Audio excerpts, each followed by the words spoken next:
पारंपरिक शेती करत होतो भाई, असे कांदे मूग हे असे पद्धतीने. तर वॉटर संस्थेने मला गेल्या वर्षी घारगावमध्ये आम्हाला सहलीला नेलं होतं.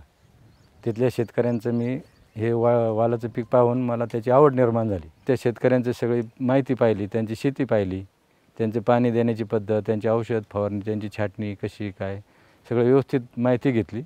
नंतर मग ठरवलं आपण करू शेती अशी.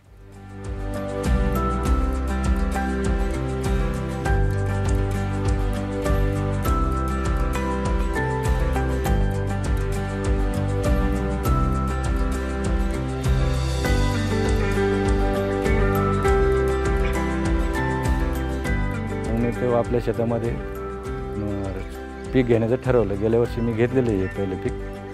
गेल्या वर्षी मला पण चांगला फायदा झाला त्याच्यापासून, म्हणून ह्या वर्षी मी परत वालाचं पीक घेतलेलं आहे. आता टोमॅटो आणि वांगी घेतलेली आहेत थोडे थोडे.